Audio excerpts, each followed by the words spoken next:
Perhaps the surveillance state where your behaviour is continually monitored and controlled by big tech was some kind of accident. Oh no, we've got the evidence that it was deliberate and planned. Hello there, you 4.7 million shimmering awakening wonders, you glorious fragments of light-made flesh inhabiting this planet so we can have a spiritual experience together. I spoke to Professor Shoshana Zuboff, who is an expert on surveillance tech, and she told me the story of how Google from its inception knew that it would require spying in order to create an effective and profitable business model, and they knew from the get-go the amount of power that would generate for themselves, big businesses, and for the government. I had this conversation in my podcast, Under the Skin, available from Luminary, where every single week I talk to thinkers and academics and outsiders maybe that have interesting opinions and experiences that will help you cultivate a better understanding of reality. In this conversation with Shoshana, whose name I just love saying, Shoshana, we talk about Google's power, how it was created, and how it affects you. Stay to the end because I want to know exactly what you think about it. A fellow named Douglas Edwards, who was Google's first brand manager. And in his book, he has this recollection of Larry Page stating this insight for the first time. And the question, they're sitting around the table, literally, and they're saying, well, what business is Google in? Like, how do we even describe Google to the world? And Larry Page, who was one of Google's founders with Sergey Brin, Larry Page ruminates on this question, and he says, this is the year 2001. He says, if we did have a category, a business category, it would be personal information. Because everything that you do, everything that you say, everywhere that you go, every place that you've been, every aspect of your experience is going to be searchable, indexable. We will be able to know it all. And at that moment, it became clear that while Google was marketing itself as a search engine, Russell, and we thought that we searched Google, even as early as 2001, those young men understood that they had to reverse the entire process, that it was not users searching Google, it was Google searching users. The search engine worked in reverse, and that was the source of its breakthrough insight that founded surveillance capitalism, because they understood right from the start that they could not do this in a way that people would be aware of, that it had to be hidden, because users would not allow themselves to be searched. And lawmakers would be triggered into passing privacy laws. And so right from the start, they had something that they called the hiding strategy.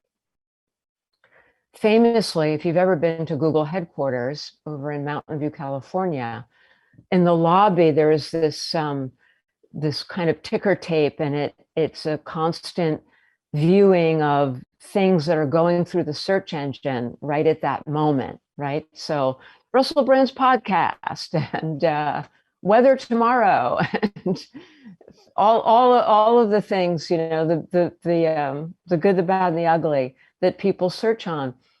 And Douglas Edwards recounts how, again, Larry Page wanted them to dismantle that ticker tape in the lobby because he was afraid that it gave away too much of what Google could actually be learning about from everybody's searching activities.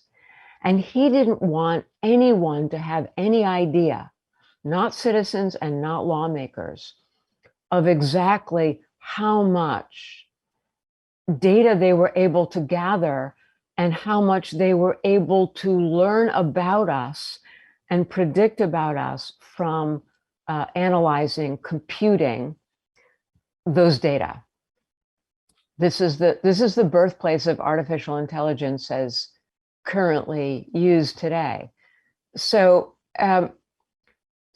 surveillance, this surveillance piece, Russell, is wholly digital century, unimaginable without the digital, unimaginable without digital technology.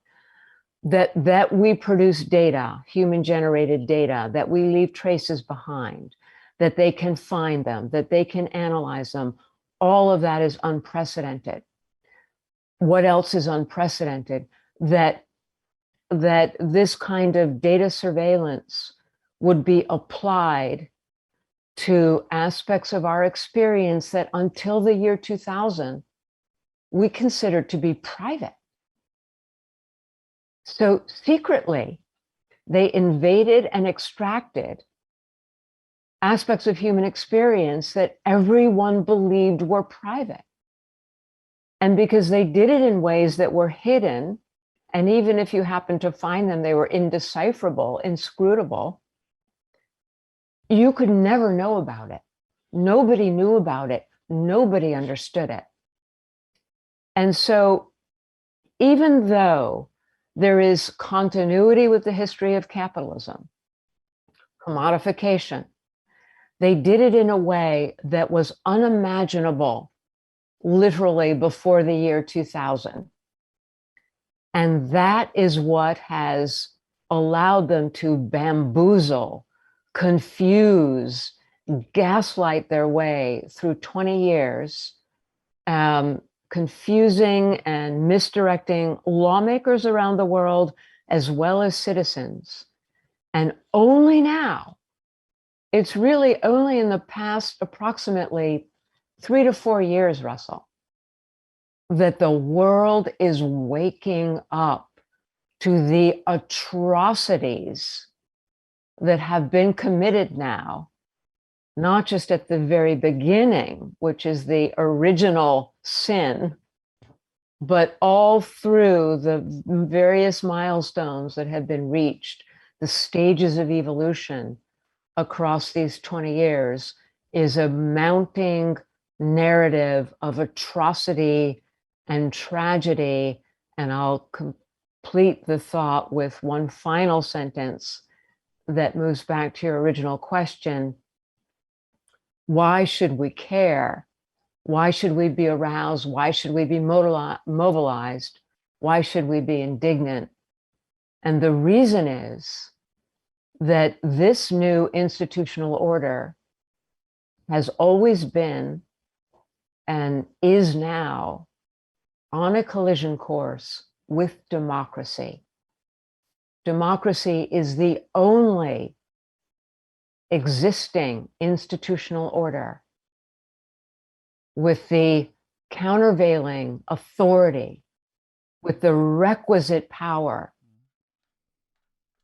to obstruct, to contradict, to outlaw surveillance capitalism. My favorite bit about that video is when Shoshana talks about the way that they thought about taking that ticker thing down in the Google building, the way that they realized that what were ghost fragments of data would one day become the surveillance capitalist nightmare that we're currently inhabiting. I also like the idea that this is something that we could change if we could ever regain control of our governments. Do you think that's possible? Can democracy ever again be real? With the political parties we have? Do we have to create new political parties? Let me know in the comments below what you think we should do to change our world. A real democracy would involve conversation, would involve your feelings, your spirit, your mind being engaged on these topics. Let me know. Who else you want to see me talking to? Give this video a thumbs up if you like it. If you enjoyed this video, have a little look at this one or this one over on my Awakening channel. Together on this journey, if we remained awakened, perhaps we can possibly stay free.